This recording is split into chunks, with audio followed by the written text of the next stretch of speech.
Dados los efectos tan negativos que tiene la inflación sobre el correcto funcionamiento de la economía, como ya hemos explicado en otro vídeo de esta serie, vamos a ver ahora cuáles son las políticas antiinflacionistas disponibles para combatirla.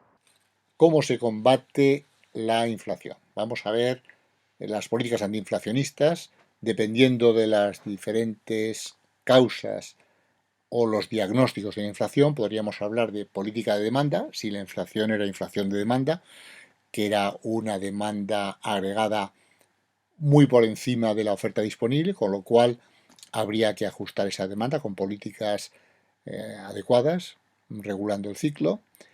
La política monetaria es el gran instrumento, el gran brazo armado contra la inflación. Esto lo hemos visto con cierto detalle ya cuando vimos el dinero y la política monetaria, por lo tanto no vamos a insistir demasiado en ello. Y finalmente la política de rentas, de la que vamos a ver un ejemplo a continuación.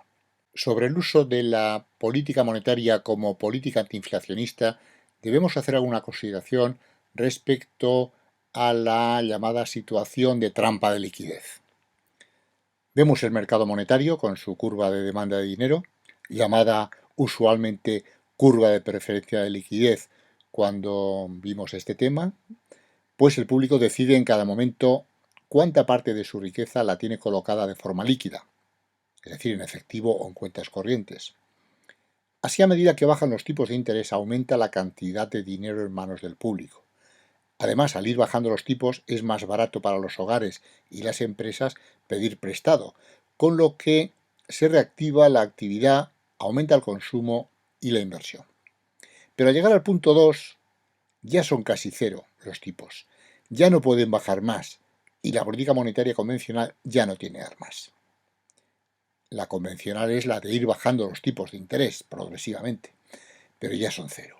El público ya tiene la cantidad de saldos en dinero que necesita para sus operaciones por motivos de transacción y de precaución. La cantidad hasta el punto 2, pero a partir de ahí incluso puede aceptar más liquidez, pues por motivo de especulación le es indiferente tener su riqueza financiera en dinero o en bonos que le dan un interés cero. Eso que Keynes llamaba una situación de trampa de liquidez. De todas formas, no conviene, cuidado, confundir la trampa de liquidez con la llamada ilusión monetaria. La ilusión monetaria es cometer errores en la valoración de los cambios nominales frente a los reales, debido a que no se descuenta correctamente la inflación al tomar decisiones. Por ejemplo, una persona que está encantada de que le suban el sueldo un 10%, cuando realmente la inflación es del 20%. Eso sería ilusión monetaria. Así, la política monetaria se hace inefectiva. Los inversores, bancos incluidos, prefieren atesorar el dinero en vez de prestarlo, pues suponen que los tipos acabarán subiendo en el futuro. Ya no se estimula, por tanto, el consumo ni la inversión. ¿Qué alternativas hay? Se utilizan políticas monetarias llamadas no convencionales, las QE, expansión cuantitativa, del estilo de las que usa la Fed o las del Banco de Japón o en general los bancos centrales.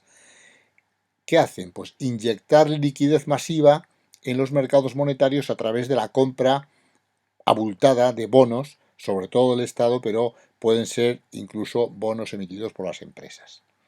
En todo caso, en situaciones de trampa de liquidez, esto es problemático también, que actúe sobre la economía. Por lo tanto, será necesario utilizar otras políticas expansivas no monetarias. Y aquí tenemos que recurrir, naturalmente, a la política fiscal, como hemos visto en el tema correspondiente. Nos cabe preguntar, pero si hay una deuda alta, ¿es posible utilizar política fiscal?